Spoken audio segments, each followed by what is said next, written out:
2023 has been a very complicated year as far as doping scandals are concerned, and at the heart of this is the country of Kenya. Unfortunately, this country that is full of some of the world's most amazing athletes has had 60-plus athletes that have either been banned or suspended from track and field and running across the globe. It has been a very troubling past 10 months when it comes to the sport of athletics, and I think the most troubling part of this comes from a very recent ban, and this ban stems from Titus Akiru, who had previously broken the 2-hour and 3-minute barrier for the marathon. However, he has just been banned for 10 years. Now, the reason that this is such a big deal is that he was not only tested positive for a banned substance, but he was found to have been tampering with medical records and official medical documentation. Obviously, this is not a good thing because it showcases not just one, but two different parties collaborating together to manipulate the system and potentially compete while using banned substances.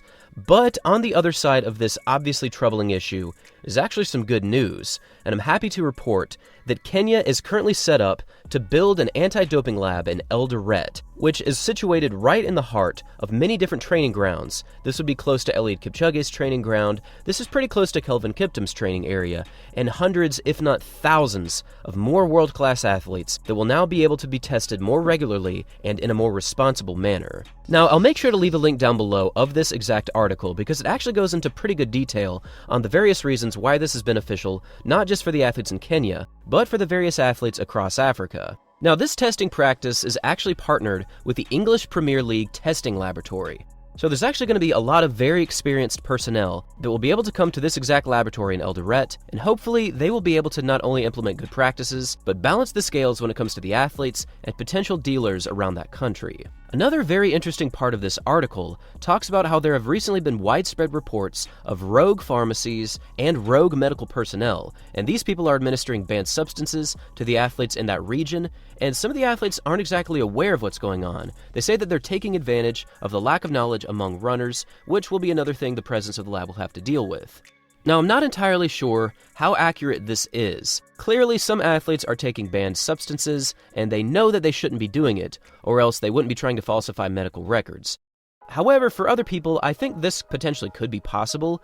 There have been a few reports of athletes that have been tested positive that didn't realize they were even taking it. Now, this is a very, very rare situation, but it does happen. So hopefully this doping control station can help with the country of Kenya overall. Now, reportedly, Kenya has committed an annual amount of $5 million over the next 5 years for the fight against doping, and hopefully Kenya will be able to be back in the good graces of world athletics. At the moment, Kenya is actually Category A under the World Athletics anti-doping rules, which means its athletes must undergo at least 3 no-notice, out-of-competition urine and blood tests ahead of major events following such widespread doping cases of over 60 athletes. I actually didn't realize that there were different categories, but I guess it does make sense at the end of the day because if 60 people are doing it in one country and only one person was found in another country, clearly the first country has more issues going on, so it does make sense that more testing needs to go down there. Overall, I think this is a very good step moving forward, and hopefully we can slow down the reports of athletes that are either being suspended or outright banned. And now I would love to hear from all of you. What do you think about this implementation? Do you think this potentially could have a net benefit and slow down the doping issues going on in Kenya? I would love to know your thoughts in the comments section down below. Thanks for watching, everyone, and as always, until next time.